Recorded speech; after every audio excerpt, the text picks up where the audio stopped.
Delaware representative.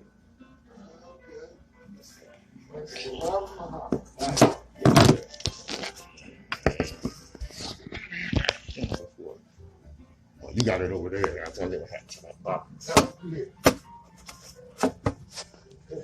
Is this how we did it before? Ain't this how we did it before? Yeah, somewhat. I forget. Turn the device. Let's say it again. Turn the device. What does it? I don't know. That ain't what we had. I think That ain't what it is. I forgot. Yeah, I did too. And they didn't give me that mess before about rotating my device. Right. All right. That's blocking my lane. Slow down a little bit. Oh, this way next? Yeah, I think so.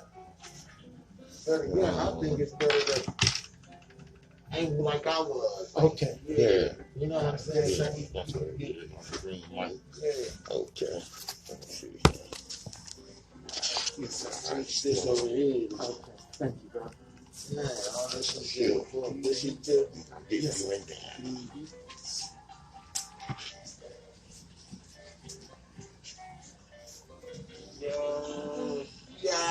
Yo, get it started. You know what I'm saying? We get ready to pop in.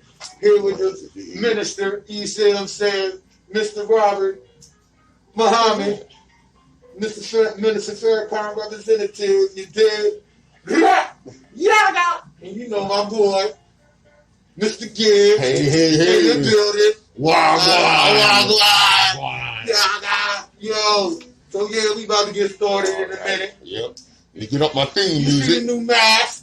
Yo, so come on, you know, come grab one of these, throw a donation at us so y'all can be a part of the open eye experience for real.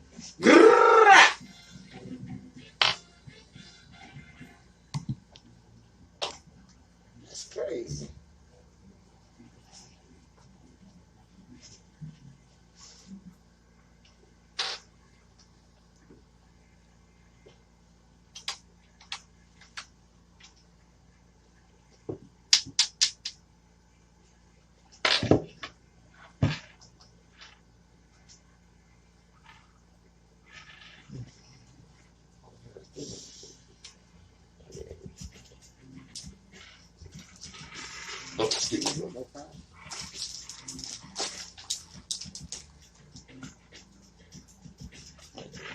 Those of us that acknowledge or commit intellectual violence don't do so with masturbation or easily. We do so because the chains of oppression is long and deep and difficult.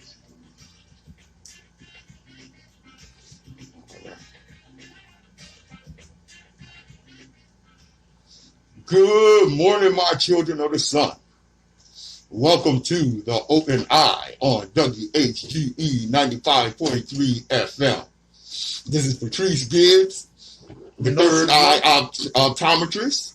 And of course, on in the house is my partner in consciousness, Nsoromma, getting us straight in here.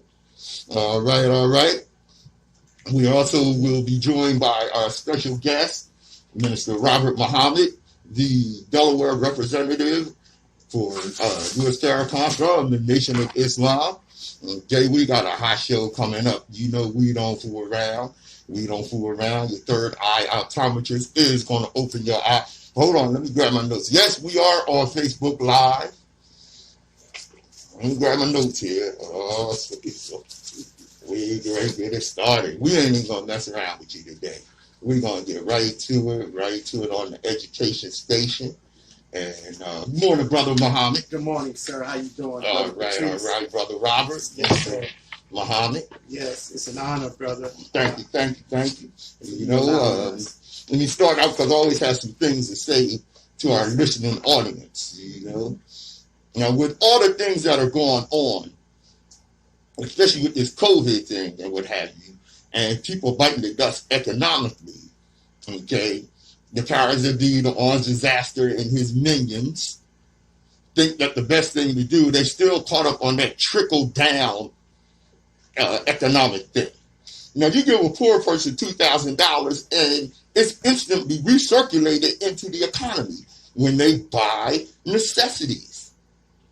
You give a large company $2,000 and they store it offshore, say they have no more money and ask for another $2,000. This is the slimy bastards that we deal with. Wow. You know, this is actually a fascinating concept called marginal propensity of consumption. It basically means that each additional dollar to a poor person, like someone on minimum wage, is comparatively more valuable than each additional dollar to a wealthy person, like a millionaire or a billionaire, because the poor person is likely to go spend it on a good or service, whereas the wealthy person will stick it in an offshore account. With the poor person, it will continue changing hands within the economy and get spent more often, leading to a higher economic output. The wealthy person takes that dollar out of the economy by sticking it in a bank account to grow their wealth, and the dollar effectively becomes useless and stops changing hands. That's the whole setup. Yeah. You know what I'm saying? That's that system. That's the, you know, when that strategically system put in place, you know, that take a lot of perseverance to be able to pull that off. Yeah. You know what I'm saying? That's word, brother. And this has been injected in us for Yes, years it has. and years and years of the manipulation. From 1933, since the government took over all the banks. Word. You know what I'm saying? That's crazy. That's word. You know, one of our Facebook Live viewers mentioned, good morning, Brother Vaughn, mentioned that they can't see you, Brother Nsoromma. Oh, you can't see me? Yeah, bring it on camera. It's probably on my feed. Oh, it's on your feed. I don't see you on your feed. Yeah. That's what. Come on, we're going to put both of you on this feed. Okay. Let's see, boom. Let's see. Get us all in there if we can. Maybe if you, rotate that down. I was doing it like this, too. Yeah. But I think it still comes through. What about now, Brother Vaughn? All right. That's what. Now, like I said, we're gonna go here and get right to it. You know, I had some other. Oh, I gotta mention this. The post office. Now, the crazy thing they doing. You join in on this, Mr. Robert. Yes, Crazy thing they're doing is the Orange Disaster has his postmaster. I got his name somewhere in my notes. Has his postmaster basically sabotaging the post office, you know, because because of the COVID, the ballots are going to go through the postal service.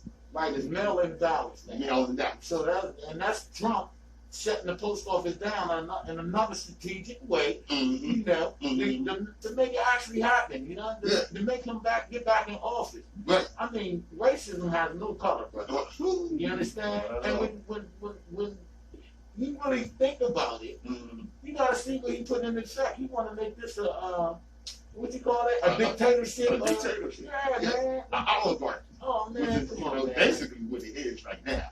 But the thing is, you know, he had no consideration. He didn't give a damn about anybody. But you got a lot of people that depend on the postal service, U.S. Postal Service, to get their medicine. That's right. The older citizens of the U.S. You know, that's right. I mean, it's incredible the way they let it go, man. It is, man. How they giving? If Obama would have tried one of the things this guy's doing, man. I mean, he could have been impeached long time ago. Long time ago, brother. Yes, sir. The minister said to us about 4 years ago when President Trump was running for the presidency that if Donald Trump is elected, he will take America to hell on a rocket ship. So we are witnessing this now, but God permitted it because we know, according to our teaching, is that America is number one on God's list to be destroyed for her treatment that she has given to the black man and woman of America, including our Native American brothers and sisters and our La Raza family as well. And so we are witnessing the fall of this world, and the enemy is trying to camouflage it. Right. You know, with all kind of wickedness and all kind of tricks or whatnot. And so this is what we're looking at. And so one day we're going to see those that represent government in the back of pickup trucks and people will be throwing rocks and bricks at them because what they have come into the knowledge of what they have done to this country. So that's what we're looking at. Okay. I think we've been looking at that for the longest time. It's time for it to change anyway. Yeah. You know, how long you gonna let somebody stay on your neck? 8 minutes? You know, you'll be dead. Come on now. Exactly. You know, it's just amazing that those that support the armed disaster, Right. you know, I tell them all the time, the chicken voting for Colonel Sanders. You're against your own best interest. Right. Okay. Now, the crazy thing is, I think this is probably in my lifetime, the worst presidential election I've ever seen. I think this is, to me, the worst president I've Yeah. seen. This guy can't read. He Like can't read he's the a lawyer. teleprompter. Mhm. You know, he disrespectful to everybody. Yeah. He's showing that he was like the baby kid of his family. You know, The spoiled rich right? kid, He's doing basically. childish things within a powerful position Right. that he's holding, Mhm. and he act like these is millions of lives and different Right. about You know, 30 100 different races, and it's a lot, and this guy is Yeah. taking it as a joke. It's 175,000 COVID victims at this time. But when I say that this is the worst election, like I said last week, it's because the choices are dismal. You know, you got Jim Crow Joe What about Biden, your girl? Kamala Harris for vice president. That was a slap. That was a slap in the face. That was a slap in the Because- face to you. Yeah, it was. Because so many people, myself, okay, I saw to it, along with the rest of the new black media, Right. that she did not make it even to the primaries because of her nefarious record on mass incarceration in California when she was Attorney General out there. Like she locked up like 1,500 people when they was black. Oh, that was All just on weed. black, right? That was just on weed. The stuff she did on mass incarceration Wow. in California, she broke the record on locking up black people in California.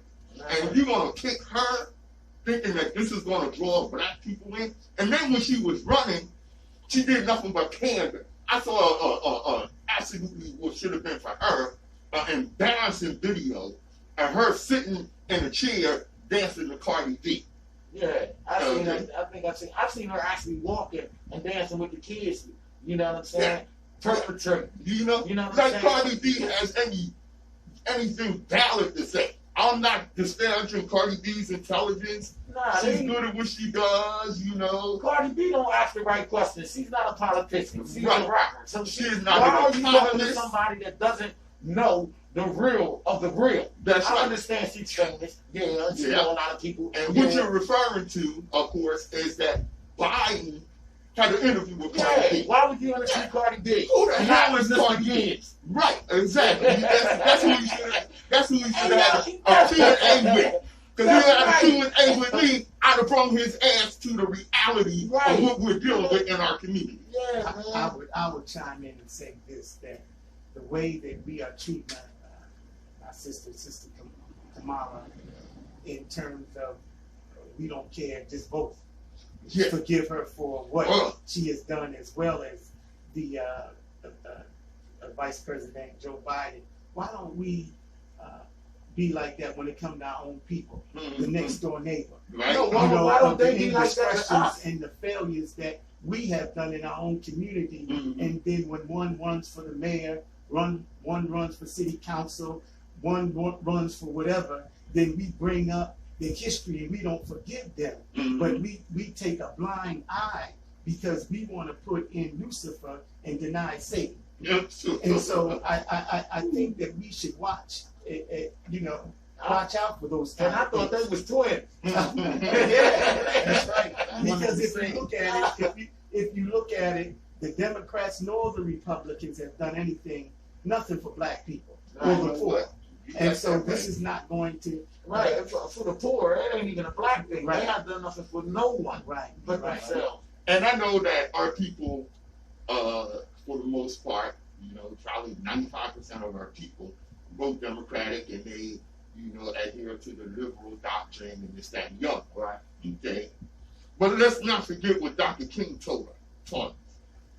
Dr. King said, I've almost reached the regrettable conclusion that the Negro's greatest stumbling block in his strive for freedom is not the KKK, but the white moderate who is more devoted to order than actual justice. That's right. And this is what we're dealing with. That's exactly right. This is the reality.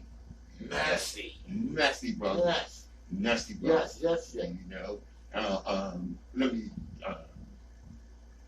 earn our keep here a little bit and let people know how we roll around here.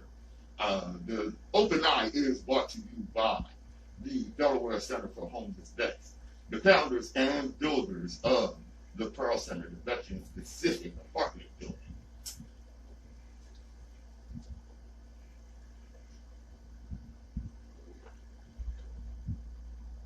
Get our disclaimer here, y'all. That's right. We don't want no stuff.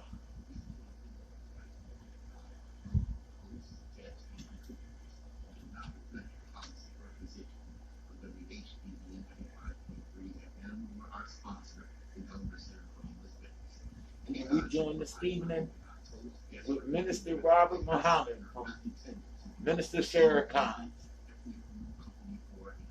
organization. You dig? So stay tuned, because we're giving up a bunch of this knowledge that you need. Yaga! The Open Eye, I'm Patrice Gibbs. Nsoromma. And we're also joined by Brother Robert Muhammad.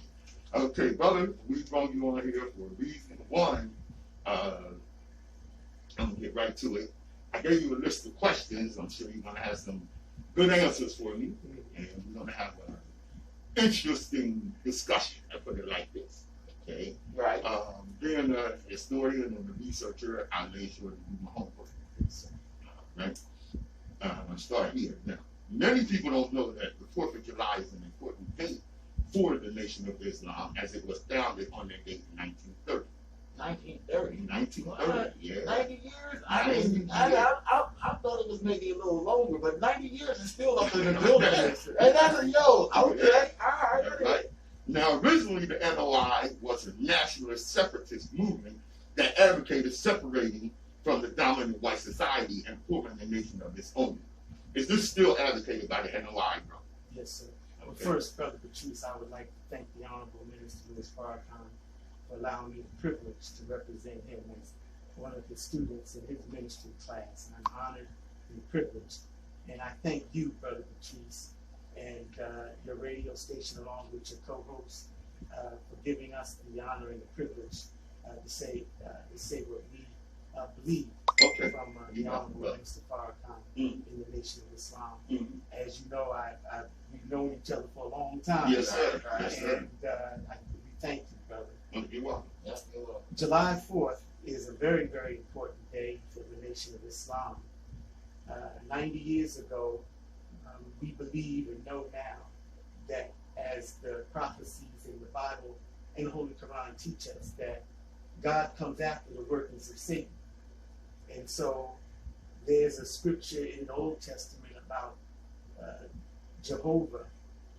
He had seen the moanings and the groanings of the children of Israel. Mm-hmm. So he said, let me go down to see whether their cry is altogether what I have heard. Right. So we are taught that what we see in the Bible, 75% of it is prophecy. Only 25% is history. And we don't believe and know, and we know now, that it was not the Jews who were in bondage in Egypt 400 years serving under a pharaoh. Okay. That is a prophetic picture of black people being brought to the shores of North America in a modern day Egypt. You're a man of history, Mm-hmm. and you remember when Walter Cronkite was interviewing Anwar Sadat Mm-hmm. in Egypt. I think he was with, or he may not have been with, Menachem Begin, the Prime Minister of Israel. Mm-hmm. And so Walter says, isn't this wonderful that we are sitting at the base of the pyramids where the Jews, when they were in bondage, built the pyramids? And Anwar Sadat said, we have no record of that in our history. That's right. And Walter Cronkite shut right up. Right. Because that is a picture of us coming to this modern day Egypt and serving this modern day slave master and pharaoh for 400 years. So we believe that Almighty God, the Son of Man, came and made himself known July 4th, 1930, on the Independence Day of the Caucasian people to declare our independence from our former slave master. Okay. And so we believe that also in the Bible, where I think it's around the 24th chapter of Matthew. And as lightning shineth from the east, even unto the west, so shall the coming of the Son of Man be. Where will he come? He will come wherever the eagle is gathered, there shall the carcass be. The eagle is the great symbol of America. It is a bird of prey, and it's a bird of war. And America has been that towards us, and we are like that carcass, that once living people that have been lost and turned out here in America. But God has come to retrieve us, and he started his work in Detroit, Michigan, July 4th, 1930. Okay, that's the Nation of Islam was founded. That's when we were founded. Of course, the basic question, of course, was, you still advocate separating and building your own nation. Now, history teaches us that a theocracy, a society governed by a religious leader or a council, is usually very oppressive. Okay? How would this be any different in a society governed by the NOI? And when I asked that question, that question with the consciousness that a lot of people outside of the NOI, this is the criticism, okay? Don't want to, shut anybody down or step on no toes or whatever, but I deal with reality. Yes, sir. That a lot of black people outside of the NOI look at the NOI as a cult-like organization. Yes, sir. I want to answer the question on separation. Okay.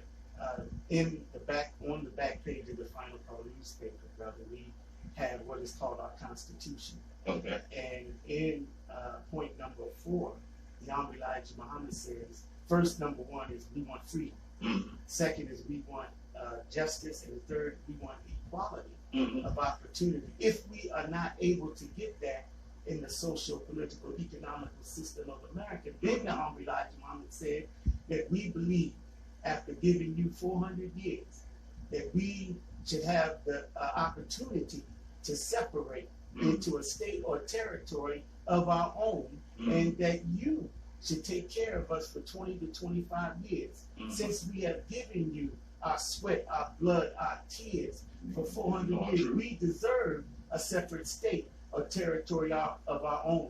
The Honorable Elijah Muhammad did nothing more but just as the founding fathers did to this nation after the tyranny that the Crown of England had put on them.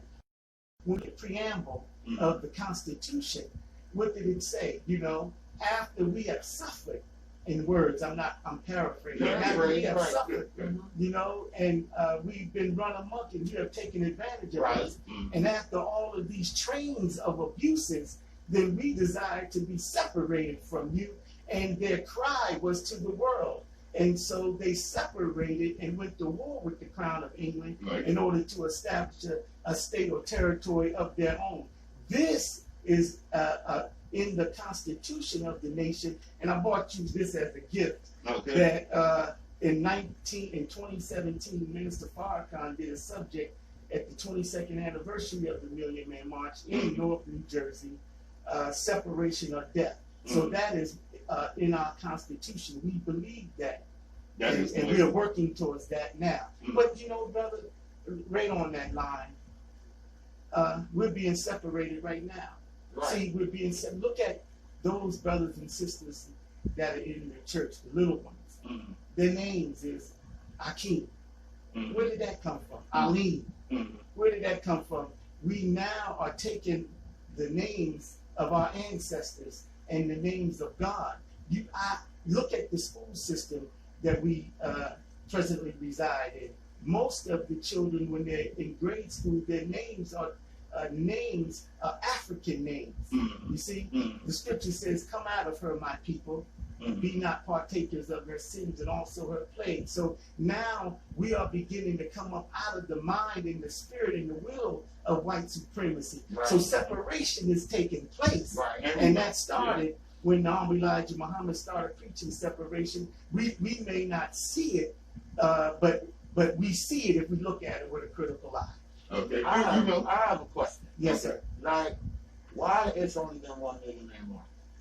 Well, the minister, Why it was not the cut you off, but why I was like, why it wasn't an annual thing to even build up our TV? There was an anniversary, right? yeah, it was. So, No, we I mean had a yearly. A yearly. Yeah, Right, just I feel you. every year Mhm. from this point, Mhm. like the 4th of July, Mhm. it's this is what's happening. Mhm. And that's what I see us not doing when we as black people come together. We don't, white people, Mhm. Christmas is every Christmas. Right. Yes, Right. Understand that. Yeah. Yes. And that's what I'm saying. Mhm. When we say something, we don't do what we say. I Or we skip a day, Mhm. skip a year. I Mhm. mean, that to me has got to stop. We got to be more about our word. Yes, sir. Well, brother, in 1995, when the minister made that call, it wasn't necessary for another Million Man March.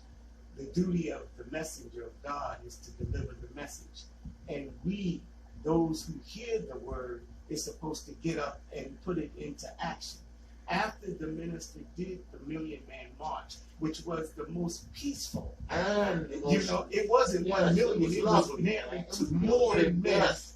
And And they also started don't breaking you numbers realize down. during the Million Man March that the government had its army Yes. underground waiting because they thought that we was going to Who's run gonna them jump up? off? Who's gonna But jump off? it proved that, as the scripture teaches us, my sheep know my voice, a stranger they Right. will not follow.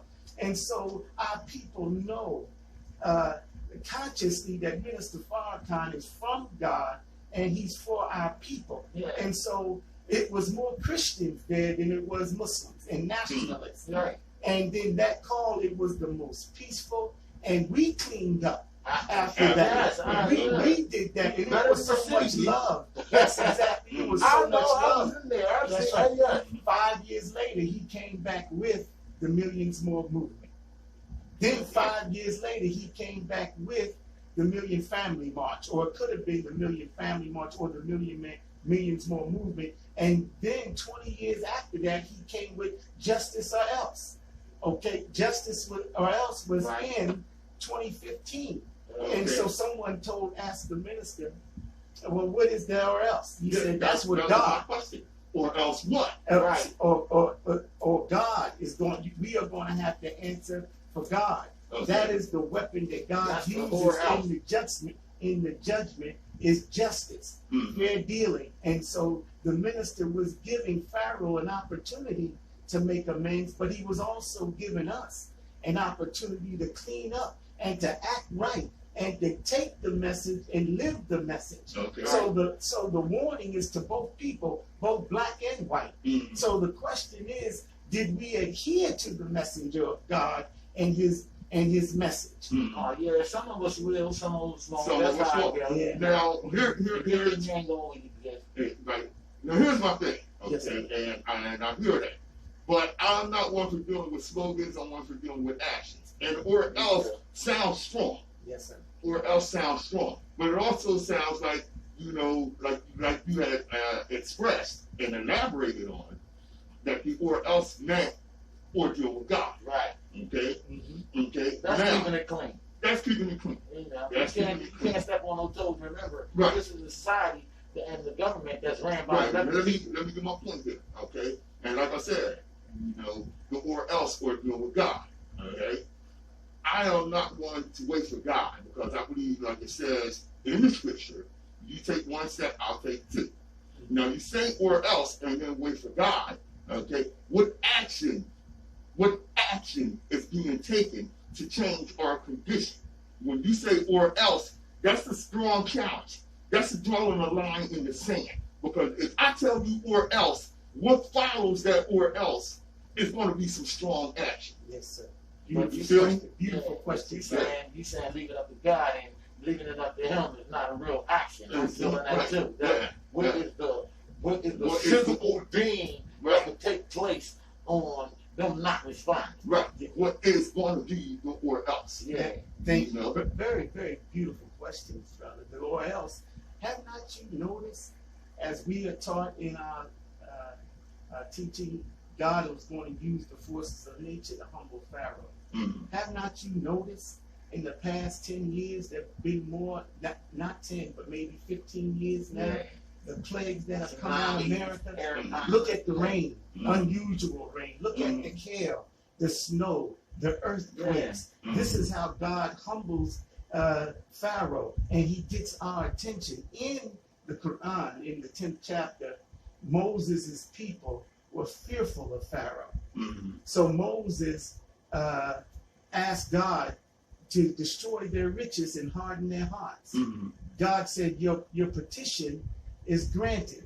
And so now, what has COVID-19 produced? You look at it, it's a pestilence from God. And it is God chastising America for what she is doing. The minister's words are being answered by the God of our fathers and of the God of nature, by the forces of nature, to bring Pharaoh to his knees and to get us from stop worshiping Pharaoh, that we may worship our God. That's the or else. It's happening, but our people, unfortunately, have been made blind, deaf, and dumb. And so we know something is happening, but we don't know how to look at and read the signs. And so the or else is the forces of nature. Look at America, brother. She's $70 trillion in debt. She'll never get up out of her debt. And what is the reason why?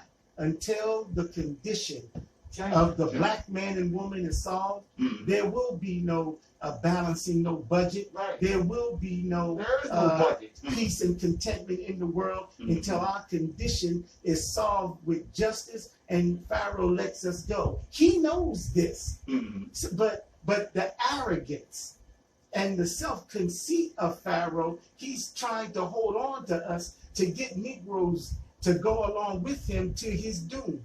And so the minister stands between the judgment and the mercy of God. So the question is, what are we going to choose? So again, your question was, what about God? Nah, God is doing this thing. Look at the two. Look at you. Look at our eyes. Yes, sir. It ain't even got to get that deep. Yes, sir. But look at the two potential hurricanes that are now down in the Gulf. They say this is unusual.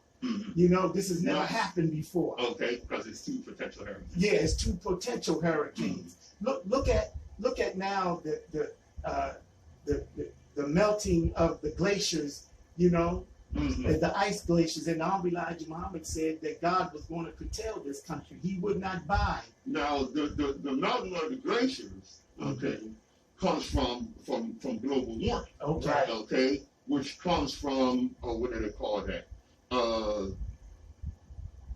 From the way the air has been. The ozone layer. The ozone layer. That's it. And it's not keeping the proper seal around the whole planet. Around the whole planet, which causes the melting of the glaciers. Now, one thing I say about global warming, okay, global warming to me, I'll put it to you like this: the Earth is a living entity. Okay, you've heard me say this before all the time. All right, the Earth is a living entity, and when a living entity has a virus, what it does is it forms, it makes it too hot for that virus. So it basically gets a fever. That's what a fever is. A fever makes your body too hot for a virus to survive. Right. Okay. So that's what the Earth is doing. It's making it too hot for that virus to survive. Okay. What is that virus? Okay. The virus. Yeah. I say the virus is man. Okay. All these different entities that try to control this planet that can't be controlled. Right. And let me add to that, brothers, as well. we believe that there is a God that is controlling global warming. In the Holy Quran. Now, let me ask you all this question. How much rain just fell? It sprinkled before we got here. You know how much rain fell? How many inches? No, I don't. I know, but there's a mind, because the Holy Quran teaches us that Allah, God, measures the rain. You know, so there's a mind, a mathematical mind behind the rain that fell, behind the snow that falls. So there's a mind behind the weather. It just does not happen, just happenstance. So the Honorable Elijah Muhammad said in our lessons that rain, snow, hail, and earthquake is caused by the Son of Man. There's a man with supreme power and intelligence that has control over the forces of nature. So global warming, we were taught that God was going to melt the glaciers himself, causing the seashores, the Atlantic, the Pacific. The Honorable Elijah Muhammad would not buy any property on the east or the west coast. Why? Because he was taught by God that God was going to destroy the coastlines. See, so the Holy Quran teaches us that have not you seen us curtailing the land by its sides? So I'm from Atlantic City, and every year they got to come and do what?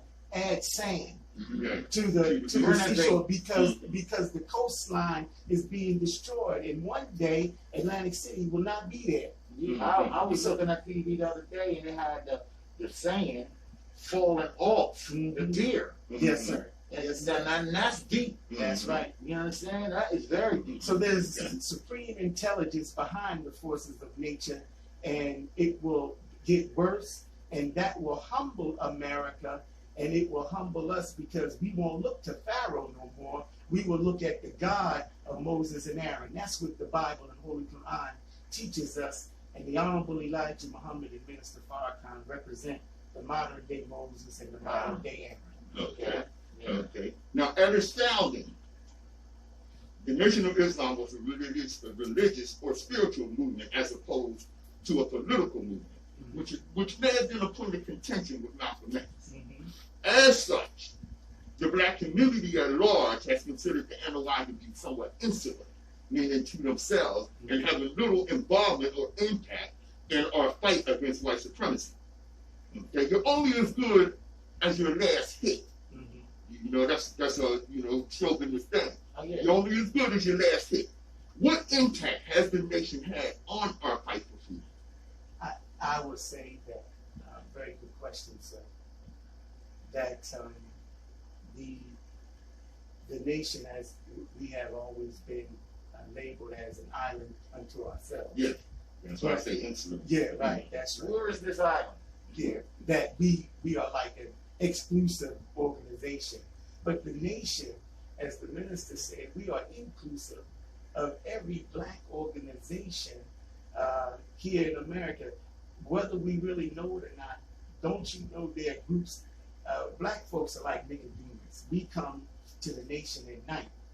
Have you noticed that the minister, when you say his name, you take a picture with him, the imposter Jews are now, they want Nick Cannon, they want Deshaun Jackson, they want athletes and entertainers to deny or to denounce Minister Farrakhan because they don't want us dealing with him. So black folks are afraid. It's not that they don't love and admire, but unfortunately we are fearful of what we may think may happen to us. So it's not us, because we are in our community every week until this COVID-19, where the minister had brought us and told us to shelter and in place. But we're about to go back out into the streets.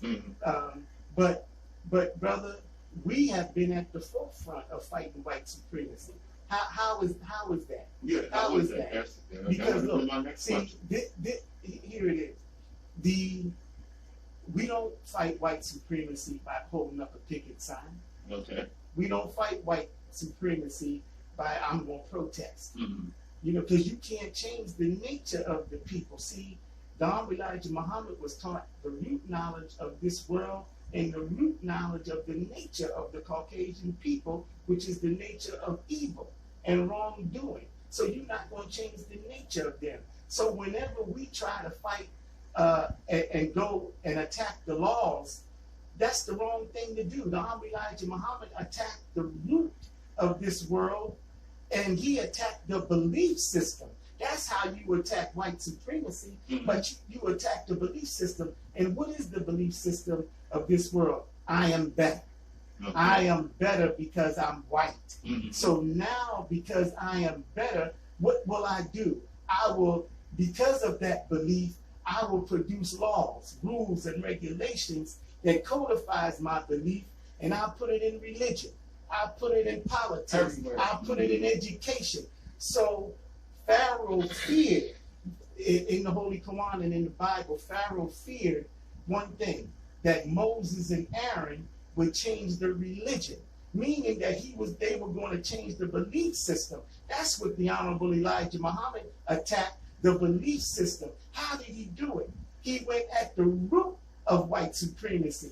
And so now you see a cadre of people coming up that is challenging white people and their history. But it started in 1930 when Master Father Muhammad started to teach his servant, the Honorable Elijah Muhammad, on the root of this world and the nature of the Caucasian people.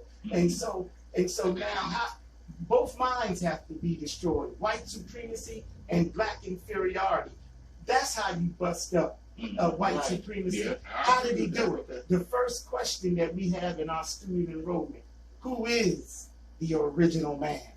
And the answer is, the original man is the Asiatic black man, the maker, owner, cream of the planet Earth, God of the universe. So he, with that one question and answer, it busts up white supremacy, because the black man is the original man. He don't have a birth record. You ain't taught that in the educational system of America. No, we're not. Now, something that you said there was, who is the original man? Okay, and you know that's going to make me go ahead and skip down. Hold on, brother. Before you go all the way down and skip it down, don't forget what you're saying. Okay. Is the Nation of Islam just black, or any other nationality can be joined? I mean, is this just an all-black organization, or can a white person join, or a Spanish person, or any other, you know? Yes, sir. The Nation of Islam includes every member of the human family. Okay. Now, the Nation of Islam in the West, we had to be quarantined and separated because of our condition that we were brought up under our former slave masters. We, at first, yes, it was just black and brown. We have a lot of Latino brothers and sisters that are in the nation. We have a lot of Asian brothers and sisters that are in the nation. And don't you know, there are a lot of white followers of the Honorable Minister Louis Farrakhan. They may not be able to come to the mosque right now, but they follow and they love and adhere to the teachings of the Honorable Elijah Muhammad. Very interesting. Very interesting. Of course, I'm about global African supremacy, and when I say supremacy, I don't mean to take down everybody else. Right. But I mean for us to be the best that we can be right first. We always advocate that. Okay. One of the things that does the NOI advocate participating in the political process and voting? As I remember when Barack Obama ran for president, I think that the members of the Nation of Islam were encouraged to vote for the vote. Yes, sir. Okay. Yes, sir. All right. There's a scripture in the Bible that says, "There shall be a new heaven and a new earth, and the former things shall pass away." And the minister said to us, what that means is it will be a new spiritual and political world. And the politics of this world, obviously, is corrupt to the core. So, yes, we do believe that there is some good that can come up out of the political process, but it must be guided by the spiritual.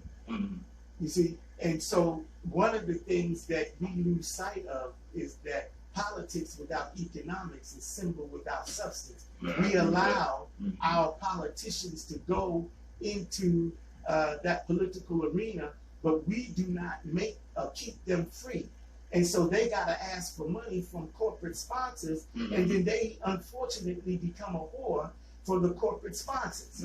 You see, so they come and then they talk, they're window dressing when it comes to the black community because they've been taken over by Satan in the corporate ladder. And so what we have to do is back our politicians and then give them a mandate of what thus saith the black community.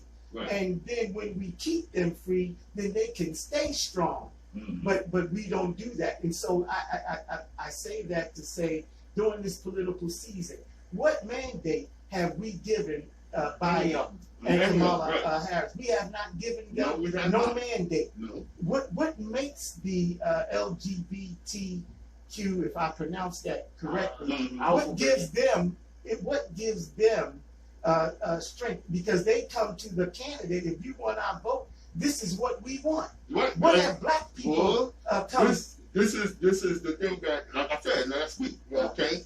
If we do not behave almost like prostitutes with our vote, okay, we can expect nothing, okay? Right now, we have people that are critical of black people that say, hey, we can't afford to give our vote again to the Democrats without receiving anything in return, with no tangibles on the table.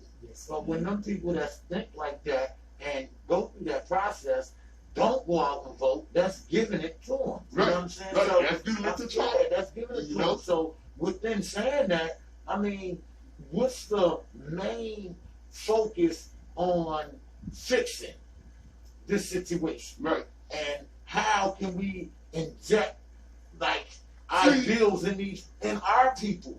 See, the thing is this with our people, we are not politically astute. That's right. Okay? Unfortunately, we are not. We see the bigotry and racism in one party, and they're trying to blind eye to the same thing in the other party. So, you know, Joe Biden took Kamala Harris for his vice president, running mate. Yes, sir. So a lot of black people look at that and say, well, she's there to represent black people. Well, the thing is, all skin folk are not your kinfolk. And we have to be wise enough to recognize that this, surrogate white supremacists. Because we got a lot of black people that are surrogate white supremacists. Okay? Because they ain't got no choice. They getting a check from them, like you just said, and that's the way it goes. Like Nick Cannon, he just said something about them. They said, okay, you ain't gonna have your show no more. And now he got to go, look, I'm sorry, I ain't never That's it. It ain't about being sorry. You say what you say. And stand on it. And that's how it is. That's how it is. Why am I going to lie and cover up? Listen, this is my kid. And he's 3. And for him to see that I so-called bitch out, you know what I'm saying? When this guy come in the room, I'll go in the girl mode. I'm gonna get that. What's the that? No, that don't watch. Now we have to understand that. And get our own. That's what we have to do. And we have to stop being afraid of what's going to happen if we don't do thus and such. And when I say that, we have to stop being afraid. So, yes, Trump is a monster. This is an absolutely evil entity that's sitting there in the White House, okay? What we're afraid of is letting him have another 4 years because he's going to destroy America. He's destroying it already. So if we as black people don't turn out and vote, he's going to get back in office. If we don't turn out and vote because we didn't get any tangibles, well, that's just selfish of us, and we're letting the rest of the country down. Okay? That's BS, y'all. Don't advocate to that. Because if we don't get tangibles, the Republicans ain't going to give us nothing. I'm going to chime in before I forget, brothers. Hillary, didn't she win the popular vote? Yes, she did. So, as we know, it is not the popular vote. It's the electoral college. It's the electoral college. And so, what if Trump gets back in? The minister told us that Trump was going to be the last president. That's a big subject that we could deal with, but we don't have the time.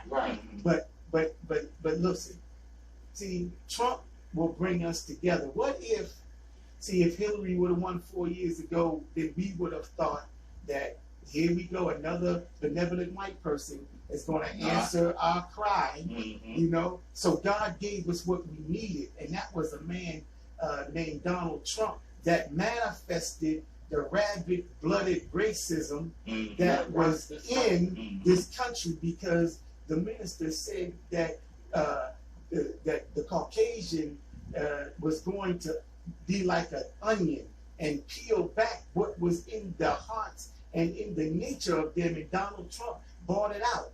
And so black folks beginning, what was beginning to happen is black folks, we never spoke to one another, but we began to look at each other and was like, hey, bro, what's up? Because somebody in the White House was not sugarcoating nothing. We knew that he did not like us. So if he gets back in, there's a scripture in the book of Ezekiel and talked about the dry bones in the valley. And it was the winds that was, the Son of Man was told to prophesy unto the winds. And it was those winds that brought the dry bones together, and they stood up as an exceedingly great army. And so the minister taught us the dry bones is us.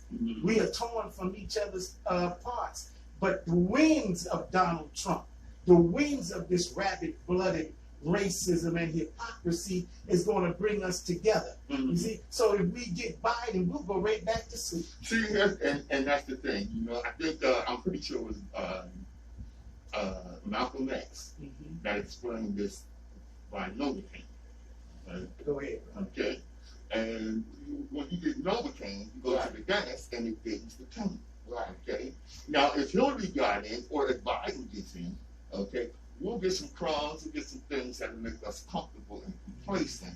And then the oppression, police brutality, and the other things, you know, the racism that we suffer, we'll be able to take that more so. Right, you know, and be complacent. You know, that's what. All right, well, you know, let's move on, because you know, some of these questions didn't just come from me, they came from our listeners and what have you. Okay, the Million Man March and anniversary were very successful and profitable for the Nation of Islam. How did the Million Man March benefit the black community, socially, politically, and economically? Yes, sir. Well, first I want to say that there was a lot of hoopla around the nation, or the minister made a lot of money. That wasn't the case. Okay. The nation had to put money up in order to pay all the bills. Whether we know it or not, you can go online right now. And the minister had conducted, I think it was 2 or 3 independent auditors that audited money that came in for the Million Man March. And to the naysayers and to the critics, it's up, and you can Google it, where all of the money went. Minister Farrakhan is an honorable man, you know. So what happened? So you said politically, socially, and economically. Well, don't you know, after the Million Man March, there were brothers that went back home, because the Million Man March was all about atonement. It wasn't about going to the government, asking the government to do for us what we really can get up and do for ourselves. And then when we do for self, then others will help us. So we went to atone to God for our slothfulness of our commitment to God and our families and the black woman. Okay. So what we did, there was over 15,000 adoptions that had taken place after the Million Man March. It was brothers that went back home and took care of their sons that they did not see, took care of their daughters that they did not see, the women that they ran out on. They went back home and they apologized to the woman and told them that they would do better. Okay? They accepted the responsibility to get up and to do something for themselves. Then on top of that, politically, look at all of those that desired to run for politics came up out of the Million Man March. It was a plethora of people that had a different mindset because of the message of the Million Man March. So socially, our communities have become more vibrant and more solid. But the enemy, after the Million Man March, you know what the enemy said? This is the Messiah that we've been looking for, because J. Edgar Hoover said that we must prevent the rise of the Black Messiah. Why did he use that language? Because whenever you put a people in this condition, the enemy knows that God and nature will produce the leader to answer the cries of our people. And so when Minister Farrakhan, without a gun, but just with a word, brought 2 million men that looked incorrigible. Because during the time of the Million Man March, I want to regress, the black man was being portrayed as a hoodlum. Don't you know he was being set up to be destroyed? And all over the world, the portrayal of the black man in Boys in the Hood, and Menace to Society, in New Jack City. Look at the movies that were portraying the image of the black man. And so when the minister went all over the country, see, in 1989, I was in Washington, D.C., when he kicked off the Stop the Killing rallies all over the nation, because what he was revealed, that the black man in particular, the black youth, were being targeted with youth gang violence and drugs, and still are. But the enemy knew after the Million Man March, they said, this is the Messiah that we've been looking for. So after 1995, what happened? They ostracized the minister from the media. People would come up to us and say, damn, is the minister all right? Is he alive? You know, that's all part of their systematic system controlling the media. Exactly, exactly. That's nutsy, man. Exactly. So that is what happened. In a nutshell, we answered all of those cries from the Million Man March. That's acceptable, brother. I'm letting you know that's acceptable. Yes, sir. Yes, sir. Okay. Now, I think I'm gonna go here first before I go to this question. How does the NOI feel about Marcus Garvey? I'm a Garveyite. I am 4th generation Garveyite. Okay. My great grandfather was a Garveyite. His daughters were Garveyites. My mother is a Pan-Africanist. That's my name, Patrice. So when you say Marcus Garvey, and my Marcus Garvey, from my research and from what I understood about Marcus, 1, was the most influential. 2, never was there an organization on the level of Marcus Garvey, 4 million strong. Okay, what is the Nation of Islam still on? We love, admire, and honor the remembrance of Marcus Garvey, our brother. In fact, about it in 2014, I have never seen the minister highlighted Marcus Garvey in our annual Savior's Day convention. He honored Noble Jew Ali, all of the greats that have come before him. He honored them and their remembrance. And we have taken the good of our brother Marcus Mosiah Garvey, and he has done nothing and did nothing but good. There's something that we use in the mosque. There's a saying of Marcus Garvey, and it talks about the aptitude of the Negro. And how he does not like to take instructions. If you know what I'm referring to, we read that, and give that as a lesson, because we don't like to listen to another black person. And so I honor and love. That's right. We honor, we love our brother Marcus Garvey. He comes from the Caribbean, and the minister is also, his parents is also from the Caribbean. And he was taught by, I think, a Muslim, Deuce Muhammad. Is that right? That's exactly right. So, brother, no, we got nothing but love for our brother. That works for me. Okay, now we're going to get a little controversial here. Is the NOI anti-African, anti-Africa? And does the NOI believe in the first hand? Now, I heard you earlier say the Asiatic black man. Yes, sir. Mm-hmm. And me, like I said, being a historian and Pan-Africanist, that would argue to what my research teaches, what I learned from, Chancellor Wells, Dr. Clark, Priscilla Dungy Houston, our root is Africa. Yes, sir. Okay? Uh-huh. So when I hear someone say the Asiatic black man, or Africa was here, yes, sir. I get discouraged. Yes, sir. Oh. Especially when we have so many of our people, even right now, I understand, foundational black Americans. And that, when we're talking about reparations, this is who we're talking about. Reparations for foundational black Americans. I have no problem with that. Yes. Okay? On the other hand, I'm also a Pan-Africanist. So our connection to the motherland, to Mother Africa, is something I can never deny. I'm highly critical of anyone that does. Yes. Okay? So when I ask about the curse of Ham, okay, and I didn't just come up with this out of the blue.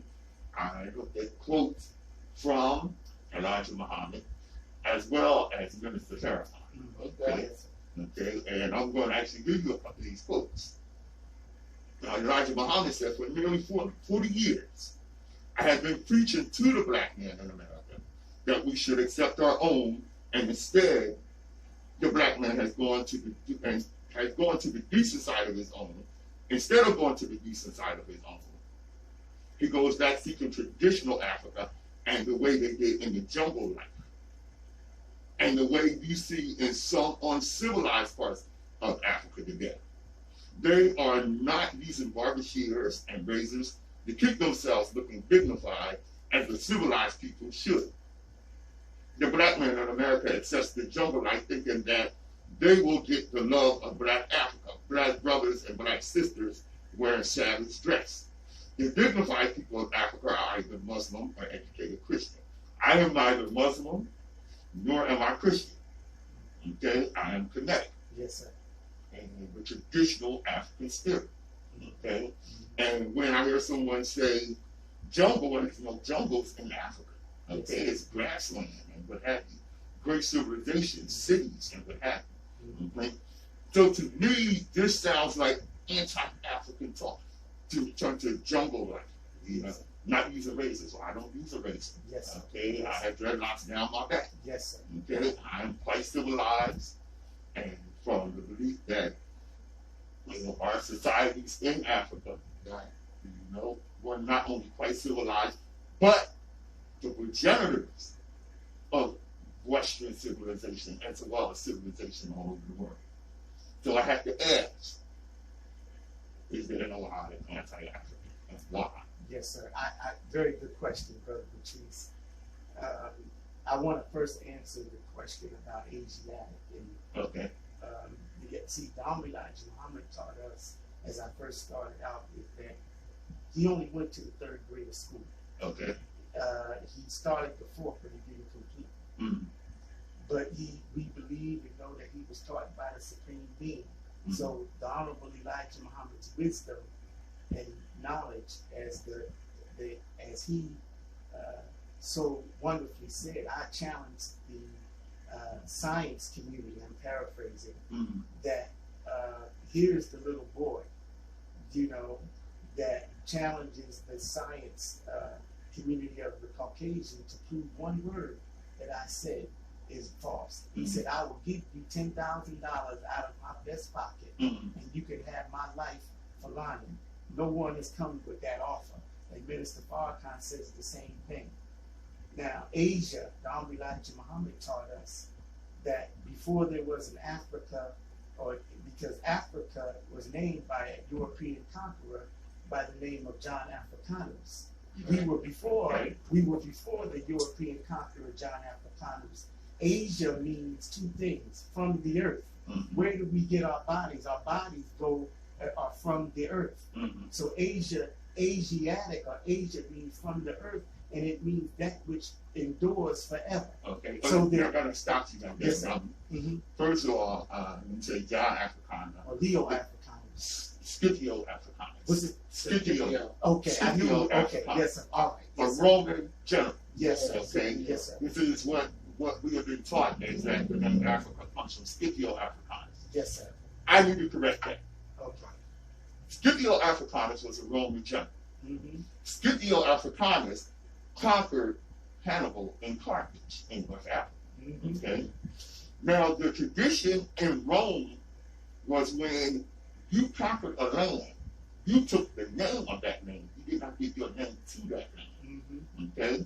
Proof of that was Julius Germanicus. Julius Germanicus is Julius Caesar. Yes, Julius Germanicus or Julius Caesar conquered Germany. Mm-hmm. Why he took the name Julius Germanicus. That's exactly. Okay? Mm-hmm.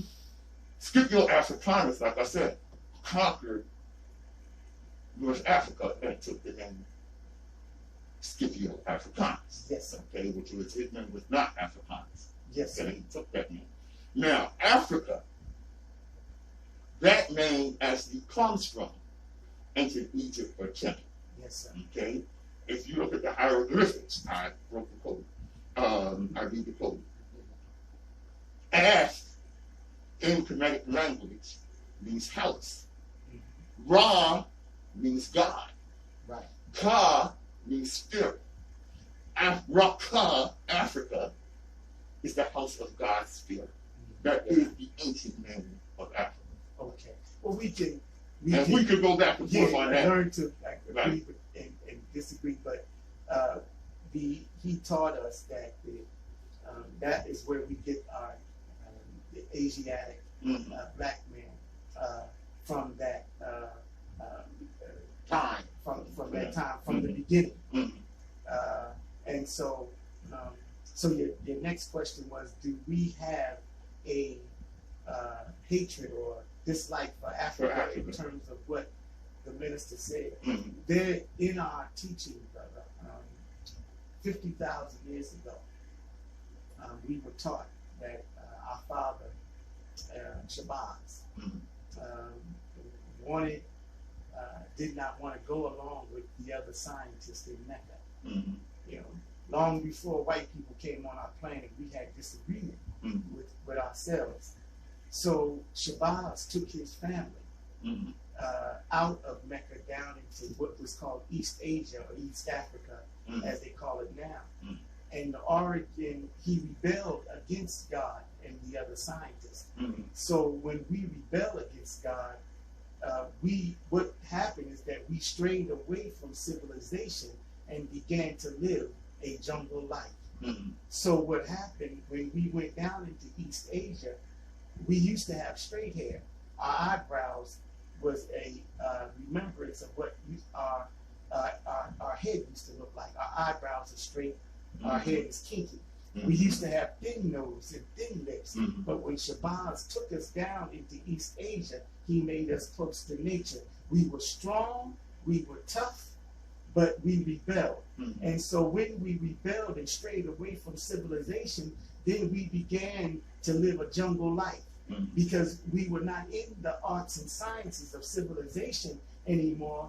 We lost that kind of knowledge and began to put bones in our nose, began to put plates in our lips, began to live a life that was a savage kind of existence. That is what the minister is referring to. So when you look at some of our brothers and sisters, it's civilizing now, but what the minister is referring to is the root knowledge of why we went and why we look like we look. It is because we strayed away from civilization for 50,000 years. We are wandering in the wilderness without any knowledge. So without any knowledge, just like the Caucasian, we sent him to the hills and cave-sides of Europe for 2,000 years. He lost all knowledge of himself. And so what did he start doing? Eating the bark off trees, eating flesh raw,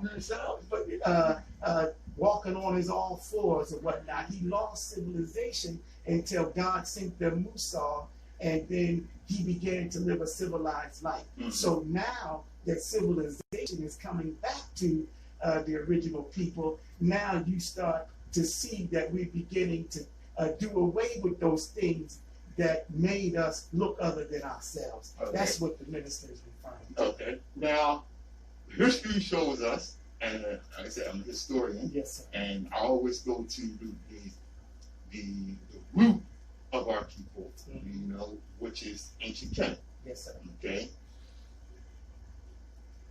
Our people were dreadlocks in ancient Canaan. Okay? Our people had broad lips, broad noses and thick lips. Okay? And our ancient Canaan, as far as what savagery and what have you, okay?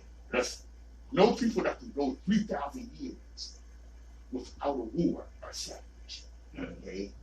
As far as the migrations from ancient Egypt into the rest of Africa and what have you, I contend that our people were never savage. Yes, sir. That this was what they were looked at as by the European. So thick lips, broad noses, and kinky hair is the ugliness of disobedience to God. You know, I find this is the curse of Ham. Okay? And in the Bible, Noah, you know, Noah's son Ham looked on his drunken nakedness, and Noah cursed him to have thick lips, broad noses, and kinky hair. Okay? And you know, and that this was the ugliness of it, and that he would be a slave to the rest of to his lighter skinned brothers, and that he would dwell this world in darkness, and what have you, and that this is the curse of Ham, which I totally reject, because, like I said, you know, this is no different from, you know, a white supremacist could not have spit on our people with any more vehemence than to say that our kinky hair, which is natural, you know, that straight hair, okay, and the sheep only deals with hair. All others have fur. So if you have straight hair, you have fur. Okay? And that's a lower animal with fur. Okay? That's the contention. That's, you know, But that's what they realizing anyway. We're not the ones that's not all the way human. Black people are the ones that's all the way human, and they're not the ones. They're not the ones. Right. So they always flip the yang on it. That was the beginning of their whole manipulation. Right. So we have to first of all realize that if they're telling you something, it's not the truth. It's not the truth. But I want to demystify that. You know where that myth came from? Yeah. About Ham? That is in the Jewish Talmud, brother. Yeah. That cannot be attributed to the Honorable Minister for our congregation, because in the Jewish Talmud they talk about that the curse of Ham. But how is saying that thick lips, broad noses, and kinky hair any different from the curse of Ham? It's pretty much the same thing. No, but see, again, the reality of it is that that was something that but why did God permit it? Why did God permit thick lips? I find thick lips beautiful. I do too. I love my kinky hair. Here's the rub, though, brother. Why did He allow it? It is beautiful. We recognize it. We love it. We embrace it. And I do, you know. But as we look, God permitted us to go through that, because 50,000 years later we would have to endure the Middle Passage, and we would have to be toughened up, and we would have to be a more stronger people than we were prior to us going through that metamorphosis, if you will, and making us a tough people to endure this jungle life here in the hellholes of North America. So God permitted it to toughen us up to survive what our former slave masters put on us for 400 years. Okay, and like I said, you know, Brother Malcolm. Yes, sir. He said in a speech, "You taught you to hate yourself." Yes, sir. Okay, you hate thick lips and broad noses, and there's nothing to me more beautiful than a sister with some big, beautiful kiss on her lips. Brother, I got a wife that got some beautiful lips. So, you know, we all good with that. Yes, see, the history and the teaching of the Honorable Elijah Muhammad is beyond the cotton fields of America. I feel as though you gotta love yourself. Yeah, from the beginning. and he taught us to love self. Right. Yeah. You know, Yes, so Yes. he You popularized love yourself, black. you'll love everything around you. Yep. This is the open eye. Stay tuned. Yeah. Very good. Very good. Very good. Very good. Yeah, you know, I told you we ain't playing. We coming. Yo. See that? Read that. Read it. Open eye radio. Yeah. Third eye wisdom. Yeah. Oh yeah. And yo, link up. We got the mask. And today I'll give him the pack so he can give a couple away. Yeah, we off mic. Yeah, we off mic. That question that I like that question that you had about the 5 things about the leader. The 5 things that leaders. Oh, okay. I'm gonna get that. Okay. Yeah, I'm gonna get that. Y'all take some pills here. Yes, sir. We usually hear it a little bit. Yeah. Mike, what's good? Hey. Cheryl, you always with us, baby. Yo. And then Sherry up Cheryl, there. what's up? That's all right. Uh-huh. That's my baby. Mark, what's good? Yo, Jabbar, I see you. John. Yeah. Yeah, we got 3 different kind of masks. I forgot. You did?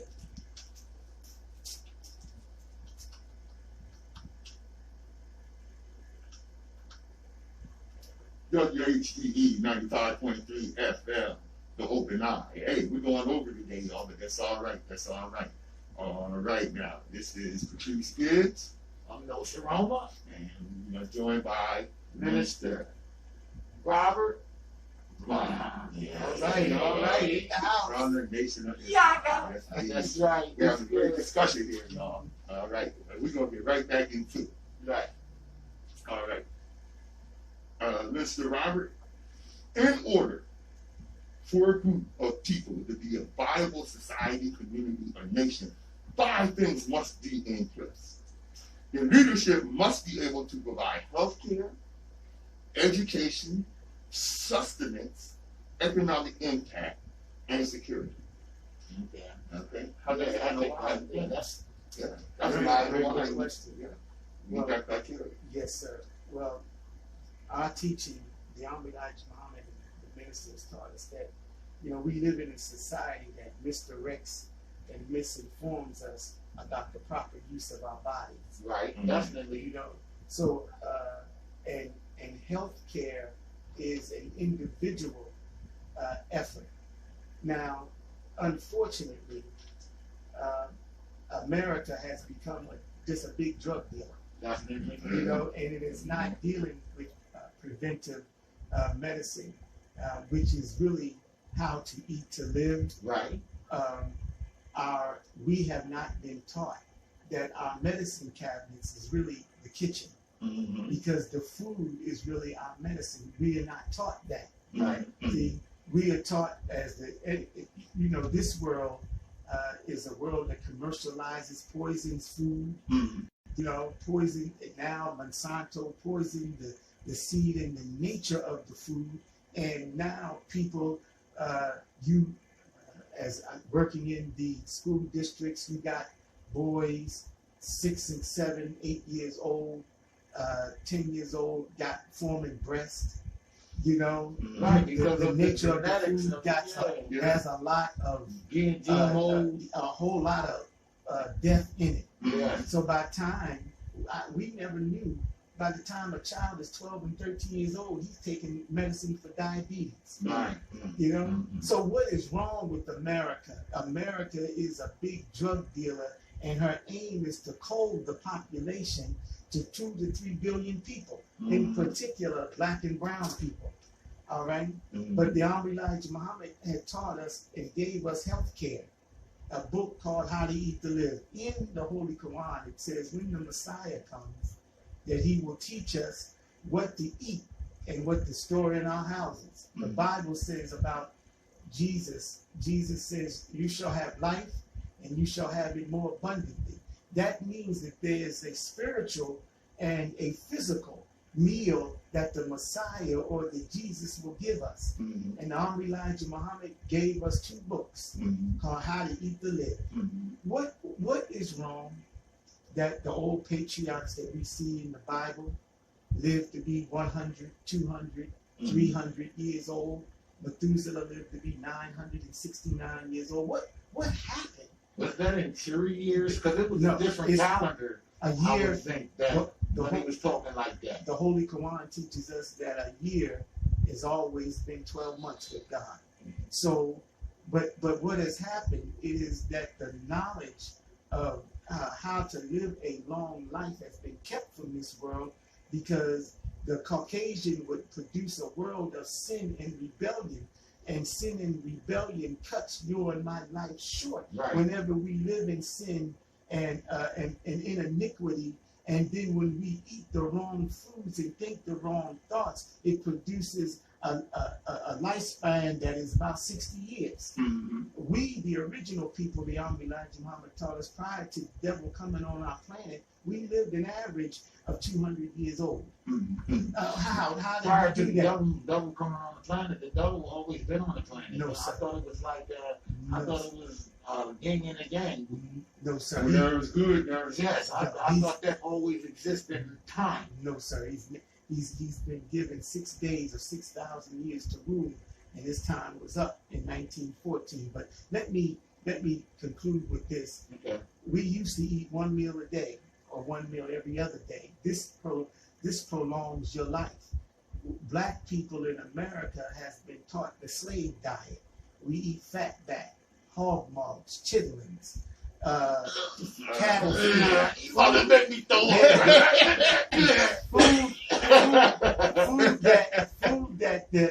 food that the enemy and the slave masters gave his cattle, he gave slop. us, Yeah. which is slop, brother. Yeah. And so we still eat that today, and so we are dying with all kinds of ailments. So we have to take a personal investment. Since we love buying new cars, we love buying new clothes, but we don't take the personal investment to take care of ourselves. And so 1 meal a day.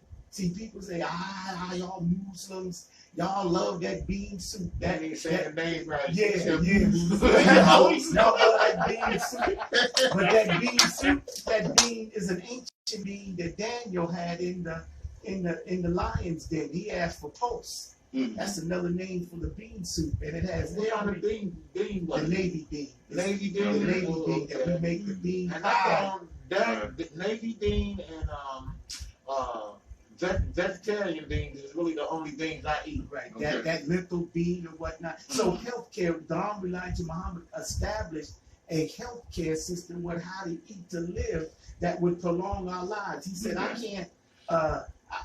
I'm like a traffic cop trying to slow your rush down to the grave. Right. And we can prolong our lives by the food that we put into our bodies and the thoughts that we think. Okay, brother, I understand the dietary aspect of what have you, and of course there will always still have to be, there will be sickness. Oh yeah, of Even course. amongst the healthiest of people, there will be times. And that's where fasting comes in. Yeah, so, healthcare, there will have to be something in place to deal with that, okay? And I want to move on and actually deal with economic impact, okay? And I'm going to really join in this other question with that.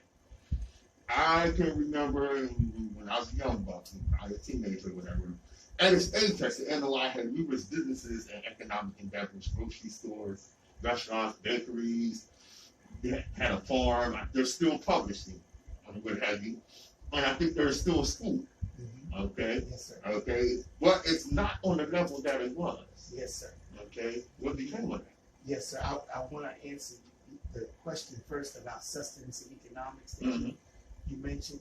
And the reason that we suffer as a people is because we don't understand the laws that govern home economics. And you know what it is due to, brother? It's due to our morals. We gross $1.23 trillion out of the American economy, but the dollar does not go around but about 6 hours in our community. And we beg, we get what we want, but beg for what we need.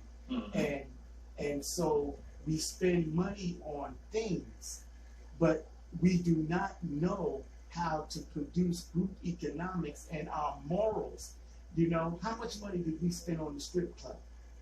How much money did we spend on cigarettes? How much money have we spent on drugs and illicit behaviors that takes the economy of our home out of our house? So we are still burdened by debt and the oppression of men because it's our immoral behavior that produces a slave kind of lifestyle. Okay, let me address that to some extent here. Okay, because like you said, the dollar goes is maybe 6 times in our community. 6 hours. 6 hours. Okay.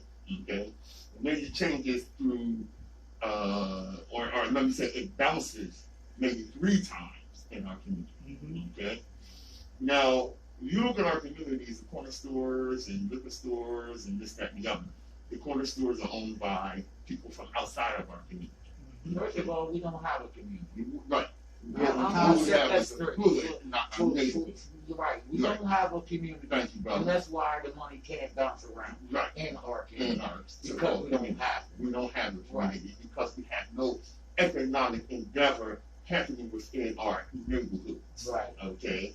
And now, this is not by happenstance. Okay. This is not by happenstance. And it's beyond even our morality because, first of all, when we do something, one, we are taught not to support each other. Of course. That's crazy. I can see how, I mean, the manipulation and the power in that, man, itself is messy. Okay? Our economics, okay? For too many of us, okay, our economic endeavor, okay, is not with the bank. Okay? A lot of us don't go to the bank to cash our check. Anyway. We go to the check cash. We go to the check and give them $1. And give them $1 or the pawn shop. Yeah. You know, and what have you. And you know, so we don't deal with any actual financial institution to deal with our economics. Okay. Now, 2 things or 3 things we have named that are prevalent within our neighborhoods, our society, and like Brother said, we're not communities right now.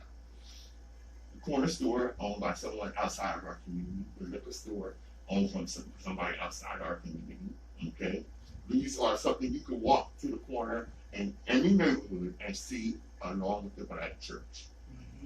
And they are all 3 things that does nothing for our community. Nothing for our community. And I had a question. I wanted to rewind it back a little bit. Yes, because it was something brother was saying, Brother Patrice was saying, and you were eat to live. Yes, sir. Okay? That can derive from what are you doing to help the health in the situation. And you said eat to live. Besides eat to live, is there any organizations that you have for the old people that don't have the money to go to the hospital or pay for their medicine? To just say a book exists, that ain't the answer to me. Where I would like to hear where that lies, because you just say, yo, well, go get the book. You tell us all, nah, I don't want to go get the book. I want to know exactly like how does the organization from the Million Man March or the budget or the money or however that goes, what type of structure did you guys really put in effect for the less fortunate people that physically you do? Are dealing with health care. Yes, sir. Well, yeah. Well, we do believe in universal health care, and that we believe that it should be free. If you notice that our brother, may God be pleased with him, brother Muammar Gaddafi, don't you know it was free health care and he gave, but I like right, the unscrupulous medical profession that just destroys the obviously the health and well-being of our people. But yes, there should be health care in case of broken limbs, in case of our elderly that are getting sick. That should be put on government to make sure that our elderly are being taken care of. But they ain't doing that. But on top of that, we cannot be the ones that follow along with this society by putting our mothers and our grandmothers in nursing homes and leaving them there to rot. How come we can't take them into our homes and care and provide? I would say, how come we can't build our own nursing home and put your mom and his mom and my mom, and not just put them in our home? But this is what happened. Now, Elijah Muhammad showed us. I want to get back to what brother was saying. Yes, the nation has publishing. We have farmland. We have schools. You know, the Elijah Muhammad, he went all out of his duty. His duty is just to clear deliverance of the message, but we were not responding to the message. So he had to set up businesses, and to show that God was with him, he established businesses and factories and farmland to show us what we could do with good leadership. Now, I haven't seen none of that, because I would be invested. So, so now let me finish. And hospitals, and hospitals that he designed because he knew that we are sitting up here going into hospital to a people that do not love us, but he showed a demonstration. But now, Minister Farrakhan says this, it's self-improvement, which is the basis for community development. Now, all of the demonstration that the Elijah Muhammad did, Minister Farrakhan asks us, we have to improve ourselves. And you take the message, and then we get 5 to 10 people that think like us and go into businesses. But it is the hatred of self and kind that prohibits us from doing it.